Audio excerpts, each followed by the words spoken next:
नमस्कार, आपका स्वागत है सुरागीला न्यूज चैनल के उत्तराखंड बुलेटिन में। मैं हूं अनुश्री भारद्वाज और नजर डालते हैं इस वक्त की फटाफट खबरों पर। मुख्यमंत्री पुष्कर सिंह धामी का जसपुर दौरा आज। रुद्रपुर से दुष्कर्म का आरोपी गिरफ्तार। डीआईजी कुमाऊं योगेंद्र रावत ने पंतनगर थाने का किया निरीक्षण। उत्तराखंड के पूर्व मुख्य सचिव डॉक्टर एस संधू को मिली बड़ी जिम्मेदारी। शहरी विकास मंत्री प्रेमचंद अग्रवाल ने की समीक्षा बैठक। मुख्यमंत्री पुष्कर सिंह धामी की अध्यक्षता में कैबिनेट बैठक हुई संपन्न। 7 प्रस्तावों पर लगी मोहर। डीजीपी अभिनव कुमार ने 4 पुलिस अधिकारियों के किए स्थानांतरण। हल्द्वानी में कार्मिकों के लिए शुरू हुआ ईवीएम का प्रशिक्षण। खाद्य सुरक्षा विभाग ने पकड़ा मावे का जखीरा। 400 लोगों का आधुनिक मशीनों द्वारा किया गया नेत्र परीक्षण। डीजी हेल्थ व सीएमओ ने किया अस्पताल का औचक निरीक्षण। कमियों को जल्द दुरुस्त करने के दिए निर्देश। एनीमिया को लेकर 1 दिवसीय कार्यशाला का हुआ आयोजन। शिक्षा विभाग की बड़ी लापरवाही। विद्युत बिल जमा न करने पर जिला पुस्तकालय का विद्युत कनेक्शन कटा। टिकट मिलने के बाद पहली बार लोहाघाट पहुंचे अजय टम्टा। चुनाव कार्यालय का हुआ उद्घाटन। लमगड़ा पुलिस ने 875 ग्राम चरस के साथ एक तस्कर को किया गिरफ्तार। अब खबरें विस्तार से। सामान्य चुनाव आचार संहिता लगने से पहले उत्तराखंड के सीएम पुष्कर सिंह धामी ने लोकार्पण और शिलान्यास की झड़ी लगा दी है। आज उत्तराखंड के मुख्यमंत्री पुष्कर सिंह धामी जसपुर में लाभार्थी सम्मान समारोह एवं जन संवाद कार्यक्रम में भाग लेने पहुंचे। कार्यक्रम में मुख्यमंत्री पुष्कर सिंह धामी का लोगों ने फूल मालाओं के साथ जोरदार स्वागत किया। वहीं मुख्यमंत्री धामी ने जसपुर में करोड़ों रुपए के शिलान्यास व लोकार्पण किए। जसपुर से संवाददाता दीपक चौहान की रिपोर्ट।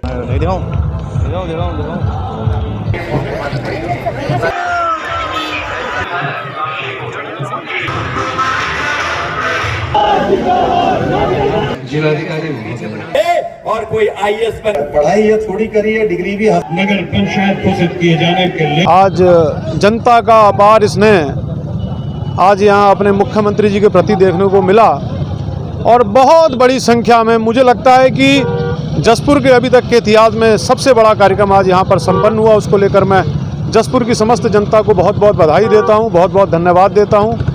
भोगपुर डाम में बालिका विद्यालय के उच्चीकरण की घोषणा हुई है, स्टेडियम की घोषणा हुई है, उसके साथ साथ कुछ वकीलों की हमारी मांगे थी वो घोषणा भी करी है और उसके साथ साथ तमाम घोषणाएं यहाँ रखी गई हैं और वो अब जल्द ही मुझे लगता है कि माननीय मुख्यमंत्री जी पुष्कर सिंह धामी जी के माध्यम से वो घोषणाएं पूरी होने जा रही हैं। और मुख्यमंत्री जी ने अपने संबोधन में कहा भी कि जसपुर से मेरा बहुत पुराना रिश्ता है और यहाँ आकर मुझे ऐसा लगता है कि जैसे मैं अपने घर आ गया हूँ और जसपुर के विकास में कभी भी कोई भी कमी नहीं रखी जाएगी। इस प्रकार की बात आज मुख्यमंत्री जी ने अपने संबोधन में कही है और मुझे लगता है कि जसपुर में आने वाले समय में बहुत बड़ी विकास की योजनाएं यहाँ पर होने वाली। रुद्रपुर मुख्यालय स्थित थाना ट्रांजिट कैंप अंतर्गत फुलसुंगा निवासी एक महिला ने पुलिस को बताया कि 3 पानी डैम फुलसुंगा निवासी अमन वर्मा 2 साल पहले उसकी 16 साल की बेटी को बहला फुसलाकर अपने घर ले गया और उसे अपने पास रख लिया। अब उसकी 15 साल की बेटी को भी वह अपने घर ले गया है। आरोप है कि अमन उसकी दोनों बेटियों के साथ दुष्कर्म करता था। पुलिस ने तहरीर के आधार पर अमन के खिलाफ पॉक्सो सहित अन्य धाराओं में केस दर्ज कर आरोपी को गिरफ्तार कर जेल भेज दिया है। रुद्रपुर से संवाददाता दुर्गेश तिवारी की रिपोर्ट। फिलहाल ट्रांजिट कैंप थाना क्षेत्र अंतर्गत प्रकाश में आया है, जिसमें जो पीड़िता है उसके साथ दुष्कर्म का मामला था। इसमें जो अभियुक्त है उनको अरेस्ट करके माननीय न्यायालय के समक्ष प्रस्तुत किया गया था, जिनमें वो फिलहाल अभी न्यायिक अभिरक्षा में है और मैटर अंडर इन्वेस्टिगेशन है। इसमें यदि और भी कोई पीड़िता या और भी कोई इसमें फैक्ट सामने आता है तो उसके हिसाब से भी इसमें अग्रिम कार्रवाई की जाए। डीआईजी कुमाऊं योगेंद्र रावत ने आज पंतनगर थाने का निरीक्षण किया, जिसके बाद उन्होंने पुलिस लाइन में पुलिस पेंशनरों के साथ बैठक कर उनकी समस्याओं को सुना। जिसके बाद वे पत्रकारों से रूबरू हुए। उन्होंने कहा कि आगामी लोकसभा चुनाव के लिए पुलिस प्रशासन पूरी तरह तैयार है और उधम सिंह नगर जनपद से लगते हुए यूपी के जनपदीय अधिकारियों संग 2 बार की बैठक हो चुकी है। इसके अलावा यूपी और जनपद को जोड़ने वाले 57 स्थानों में सीसीटीवी कैमरे लगा दिए गए हैं। रुद्रपुर से संवाददाता दुर्गेश तिवारी की रिपोर्ट। तो काफी आचार संहिता लागू होने से पहले जो time line election commission of India ने दी थी, उसमें जो जो चीज़ें होनी थी वो हमारे द्वारा की जा चुकी हैं। हमारे द्वारा जो एसएसटी एफएसटी का जो गठन किया जाना था वो किया जा चुका है। एक वल्नरेबिलिटी मैपिंग की जानी थी वो हमारे द्वारा पूर्ण की जा चुकी है। जो क्रिटिकल पुलिस पोलिंग स्टेशन हैं उनका सिलेक्शन किया जा चुका है। पैरामिलिट्री की अभी 10 कंपनियां हमारे पास आ चुकी हैं जो कि पूरे रेंज में हैं, जिनमें से 3 उधमसिंह नगर में भी दी गई हैं, जिनके द्वारा एरिया डोमिनेशन और स्थान स्थान पर फ्लैग मार्च किया जा रहा है ताकि जो वोटर्स हैं उनके मन में कॉन्फिडेंस डेवलप हो कि वो फ्री एंड फेयर इलेक्शन में पार्टिसिपेट कर सकते हैं। संहिता घोषित हो जाएगी। हमने कुछ पॉइंट आइडेंटिफाई किए हैं जिन पर राउंड द क्लॉक 24 घंटे हमारी चेकिंग शुरू हो जाएगी। करीब 57 स्थानों पर उधमसिंह नगर के जो बॉर्डर्स हैं वहाँ पर CCTV कैमरे लगाए जा चुके हैं, जिनसे कि आने जाने वाले असामाजिक तत्वों पर लगातार निगरानी रखी जाएगी। उत्तराखंड के पूर्व मुख्य सचिव डॉक्टर SS संधू को चुनाव आयुक्त बनाया गया है। आपको बता दें, सुखबीर सिंह संधू 1988 बैच के उत्तराखंड कैडर के अधिकारी हैं। देहरादून से संवाददाता सुनील राज की रिपोर्ट। शहरी विकास मंत्री प्रेमचंद अग्रवाल ने विधानसभा स्थित सभागार कक्ष में विभागीय अधिकारियों के साथ स्मार्ट सिटी परियोजना के संबंध में समीक्षा बैठक की। मंत्री ने देहरादून में 10 वार्डों के अंतर्गत चल रहे स्मार्ट सिटी के कार्यों से संतुष्टि जताते हुए कहा कि स्मार्ट सिटी के कार्यों में 16 प्रोजेक्ट अभी तक पूर्ण कर लिए गए हैं। वहीं मंत्री ने अधिकारियों को निर्देशित करते हुए कहा कि स्मार्ट सिटी परियोजना के कार्यस्थलों का समय समय पर अधिकारियों द्वारा निरीक्षण किया जाए। देहरादून से संवाददाता सुनील राज की रिपोर्ट। देखिए, आप जानते हैं स्मार्ट सिटी का काम जिस प्रकार से हमारे यहाँ चल रहा था, और मैं बहुत इस बात को लेके संतुष्ट भी हूँ और आश्वस्त भी हूँ। संतुष्ट तो इस सेंस में हूँ कि बहुत सारे काम हमने कंप्लीट किए हैं। मैं कह सकता हूँ कि अभी तक हमारे 16 काम कंप्लीट हुए हैं, जिसमें यदि आपको मैं बताना चाहूँ तो स्मार्ट टॉयलेट्स जो 7 हैं वो कंप्लीट हो गए। स्मार्ट स्कूल्स की संख्या 3 वो कंप्लीट हो गया। जो DICCC था उसका काम कंप्लीट हो गया। हमारे यहाँ क्रैच बिल्डिंग का काम प्रारंभ हो गया, वहाँ बच्चे भी काफ़ी संख्या में आते जाते रहते हैं। दून लाइब्रेरी यानी मॉडर्न दून लाइब्रेरी का काम कंप्लीट हो गया है। इलेक्ट्रिक बसें जो 30 थी वो बिल्कुल चल रही है, और ये खाली शहर के अंदर नहीं, विभिन्न क्षेत्रों में चल रही है। यानी कि जो स्मार्ट सिटी के 10 वार्ड हैं उनके अलावा भी ये बाहर भी चल रही है। स्मार्ट वाटर जो स्काडा के प्रोजेक्ट है वो कंप्लीट हो गया है। जो हमारे PPP मोड पे वाटर ATM लगने हैं वो कंप्लीट हो गए, 24 उनकी संख्या है। नेशनल फ्लैग आपके सामने दिलाराम चौक पे बहुत अच्छे लहरा रहा है। और उसी प्रकार से CDO ऑफिस जो है वो बहुत छोटा सा काम था, वो पहले ही कंप्लीट हो गया। इसके साथ साथ जो हमारा स्मार्ट वेस्ट व्हीकल जो हमने नगर निगम और जल संस्थान को दिए, जिनकी संख्या 120 है, वो दिए जा चुके हैं। अब आप देखिए, ये भी 10 वार्डों से निकल के जहाँ जहाँ इनकी आवश्यकता है वहाँ जा रहे हैं, यानी कि उन 10 वार्डों से बाहर भी इनका उपयोग हो रहा है। मुख्यमंत्री पुष्कर सिंह धामी की अध्यक्षता में कैबिनेट बैठक संपन्न हुई। बैठक में 7 अहम प्रस्तावों पर कैबिनेट ने अपनी मोहर लगाई, जिसमें उत्तराखंड संस्कृत शिक्षा संवर्ग नियमावली में संशोधन, कार्मिक विभाग नियमावली में हुआ संशोधन, परिवहन विभाग में स्वच्छ गतिशीलता पॉलिसी, वन पंचायत संशोधन, शहरी विकास विभाग में हरिद्वार विकास प्राधिकरण को करीब 1 हेक्टेयर भूमि, कार्मिक विभाग में बागेश्वर, उत्तरकाशी, चमोली, चंपावत, रुद्रप्रयाग और पिथौरागढ़ में कनिष्ठ सहायक व्यक्ति सहायक परामर्शदाता के एक पद को स्वीकृति। जनपद हरिद्वार के रुड़की में पारिवारिक न्यायालय को कैबिनेट की मंजूरी मिली। देहरादून से संवाददाता सुनील राज की रिपोर्ट। तीसरा हमारा ये मत था, ये हमारा परिवहन विभाग का मत था। एक नई नीति परिवहन विभाग इसमें लेकर के आया है, जिसमें माननीय मंत्रिमंडल द्वारा अनुमति दी गई। ये है उत्तराखंड स्वच्छ गतिशीलता परिवर्तन नीति 2024, क्लीन मोबिलिटी ट्रांसफॉर्मेशन पॉलिसी। तो ये पॉलिसी लेकर के आए हैं। तो इसमें जो हमारा देहरादून में इसको पायलट करने का उद्देश्य है, इसमें हमारे पास वर्तमान में मौजूदा सिटी ऑपरेटर हैं और विक्रम संचालक हैं,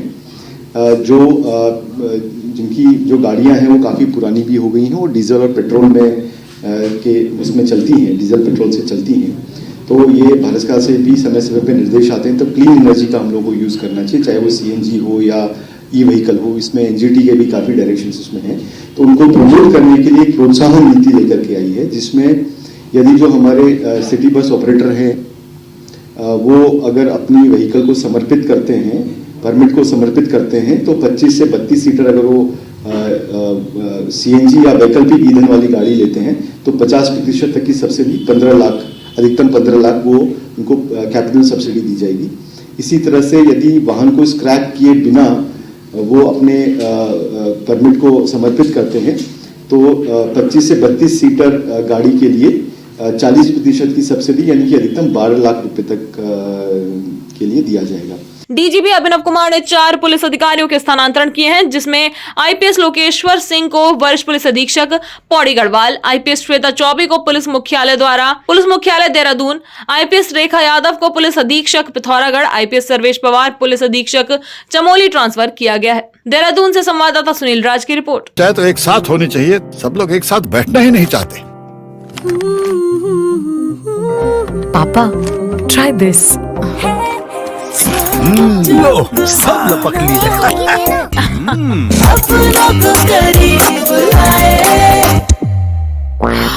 ये क्या हाल कर दिया है रूम का? बस कल से चाय कल से चाय मेरे रूम में।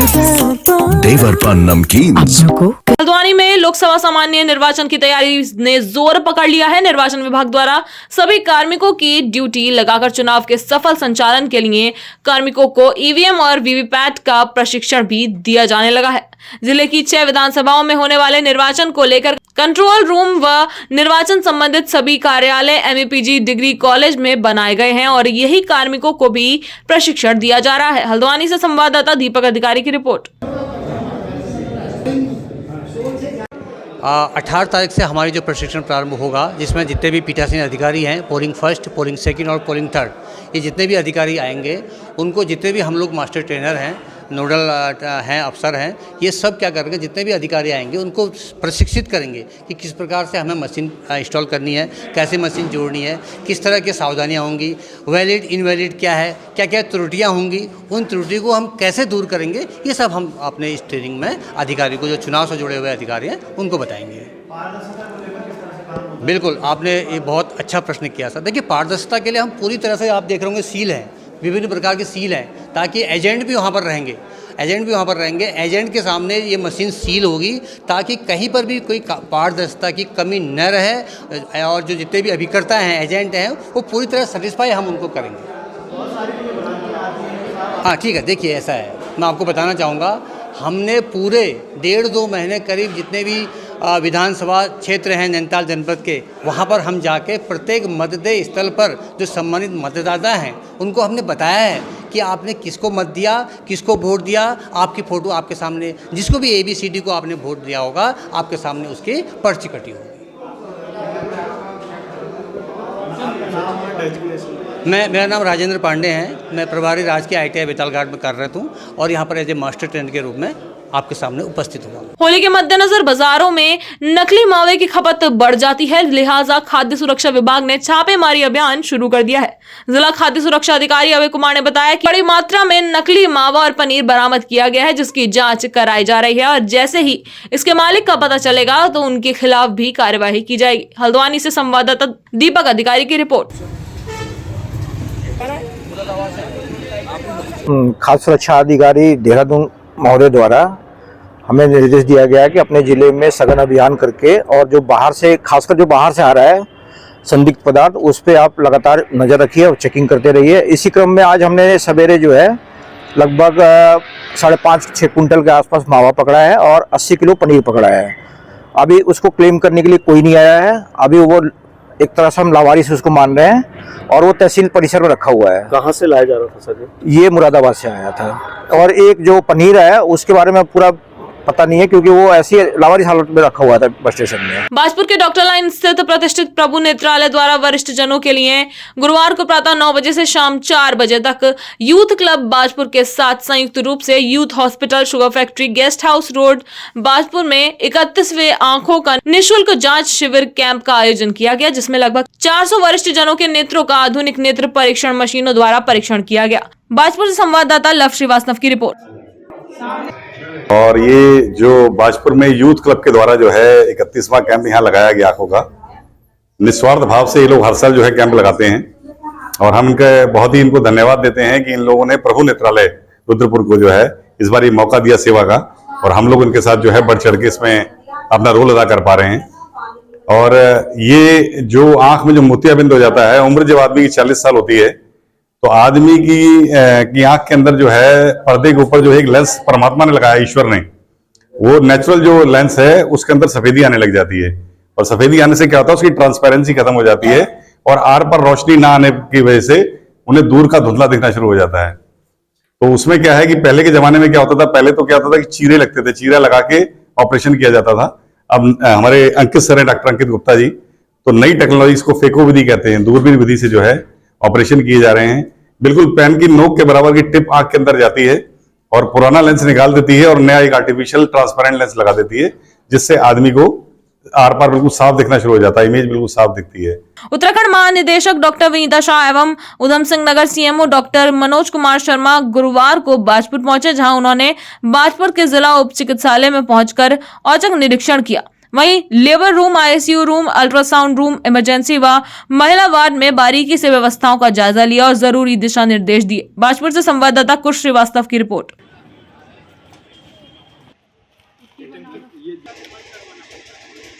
एक इम्पोर्टेंट अस्पताल है और यहाँ की व्यवस्थाएं मैंने देखी, कुछ व्यवस्थाएं ठीक पाई गई, कुछ कमियां पाई गई हैं जिसको ठीक करने के निर्देश दिए गए हैं और महानिदेशालय स्तर से जो भी ज़रूरत है वो डॉक्टर गुप्ता ने मुझे बता दिया है, उसको हम पूरा करेंगे, पूरी मदद करेंगे। और सीएमओ स्तर से जो ज़रूरत है वो डॉक्टर सीएमओ सर को बता दिया गया है, तो वो पूरी करेंगे। डॉक्टर्स देखिए एमबीबीएस तो हमारे पास पूरे हैं, लेकिन स्पेशलिस्ट की पूरी स्टेट में कमी है।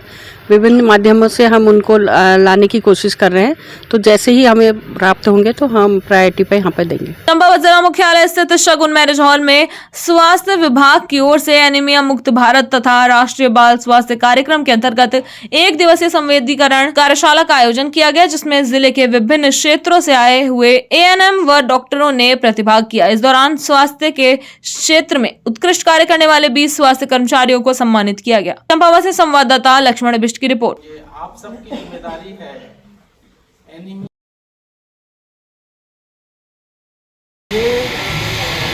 एनीमिया मुक्त भारत कार्यक्रम के अंतर्गत आज एक दिन की गोष्ठी का आयोजन किया गया है। इस गोष्ठी के आयोजन में चर्चा की जाएगी कि एनीमिया से जो ग्रसित अपनी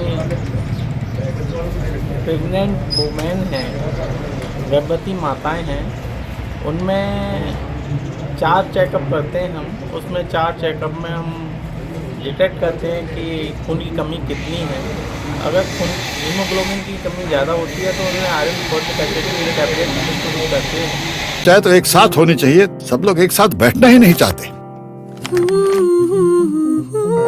पापा ट्राई दिस। लो सब लपक ली है।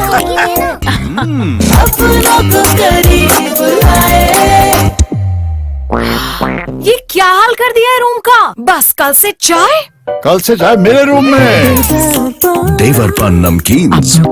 लोहाघाट में शिक्षा विभाग की एक बड़ी लापरवाही सामने आई है। लोहाघाट के जिला पुस्तकालय का कई महीनों से विद्युत बिल समय से जमा न करने के कारण विद्युत विभाग के द्वारा पुस्तकालय का विद्युत कनेक्शन काट दिया गया है, जिस कारण पिछले 3 दिनों से छात्र छात्राएं अंधेरे में पढ़ाई करने को मजबूर हैं। वहीं छात्र छात्राओं ने पुस्तकालय प्रबंधक पर समय से पुस्तक उपलब्ध न कराने के गंभीर आरोप लगाते हुए एसडीएम लोहाघाट रिंकू बिष्ट से समस्या के समाधान की गुहार लगाते हुए ज्ञापन सौंपा है। लोहाघाट से संवाददाता लक्ष्मण बिष्ट की रिपोर्ट।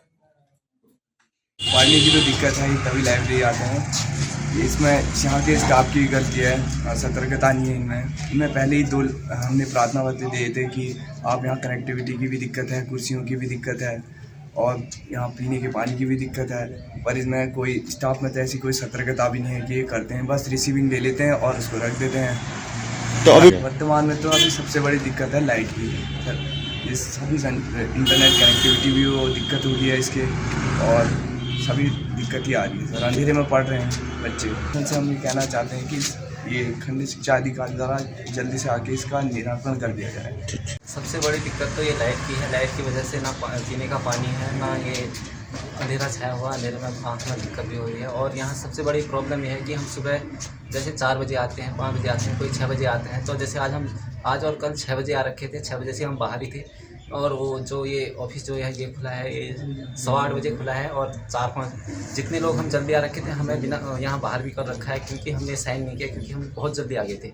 तो हमने कहा कि अभी तक क्यों नहीं खुला है, 4-5 दिन से यहाँ अव्यवस्था हो रही है बहुत ज़्यादा। हम प्रशासन से हमारी ये सभी समस्त पाठकों की यही मांग है कि इसके निराकरण के लिए जल्दी से जल्दी जो भी उपाय हो वो कीजिएगा, और लाइट की व्यवस्था, मेन लाइट है, इसकी व्यवस्था जल्दी से जल्दी कीजिएगा। सर यहाँ विगत 3 दिनों से जो बिजली कटौती हो रही है, वो एक मुख्य समस्या है। और हमने ये देखा है कि मैं इस पुस्तकालय में विगत 1 वर्ष से पढ़ाई करने आता हूँ, दूर 5 किलोमीटर पैदल चल के।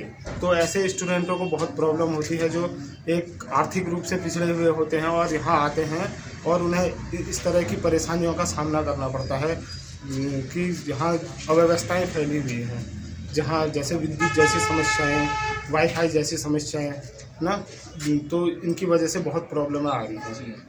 लोकसभा का टिकट मिलने के बाद शुक्रवार को सांसद अजय टम्टा पहली बार लोहाघाट विधानसभा क्षेत्र पहुंचे। मानेश्वर में सांसद टम्टा का भाजपा पदाधिकारियों व कार्यकर्ताओं ने जोरदार स्वागत किया। मानेश्वर से सांसद टम्टा को ढोल नगाड़े के साथ रोड शो के जरिए लोहाघाट लाया गया, जहां सांसद टम्टा ने लोहाघाट नगर में जनसंपर्क कर लोगों से जीत का आशीर्वाद लिया। इसके बाद लोहाघाट स्टेशन बाजार में पूर्ण विधि विधान के साथ चुनाव कार्यालय का उद्घाटन किया गया। लोहाघाट से संवाददाता लक्ष्मण बिष्ट की रिपोर्ट। सारा सर्वे कराया था और मुझे लगता है कि सर्वे के बाद ही ये सारा निष्कर्ष होता है। और मुझे लगता है कि मेरी लोकसभा क्षेत्र के अंदर जब मुझे जो अवसर मिला, चाहे पंचायतों से लेकर लोकसभा तक, हर जगह हमने इतिहास बनाने का काम किया है। आज भी ये इतिहास बना है। जहाँ जिस स्थान से आप मेरा वीडियो बना रहे हैं, यहाँ से टनकपुर जाने में हमको पहले 4 घंटे 4.5 घंटे लगते थे। आज हम 1.5 घंटे में, यहाँ से 1.25 घंटे में हम टनकपुर पहुँच जाते हैं। यहाँ से पिथौरागढ़ जाने में पहले 3.5 घंटे 3 घंटे लगते थे, 4 घंटे लगते थे। आज हम यहाँ से 1-1.5 घंटे में पिथौरागढ़ पहुँचते हैं। ये सारे काम जो हमारे है विकासकारी, और यहाँ तक कि हमारी पेयजल की योजनाएं घर घर तक जा रही है। किसानों को किसान सम्मान मिल रहा है, जिसके घर में छत नहीं था उसको छत दिया है, जिसके पास खाने के लिए अनाज नहीं था उसको नरेंद्र भाई मोदी जी की गरीब अन्न कल्याण योजना के माध्यम से अनाज मिल रहा है। हमने जिसको गैस नहीं था उसको गैस भी दिया है। इसलिए सारी भारत सरकार की योजनाएं चल रही हैं, उनका लाभ हमारे सारे लोगों को मिल रहा है।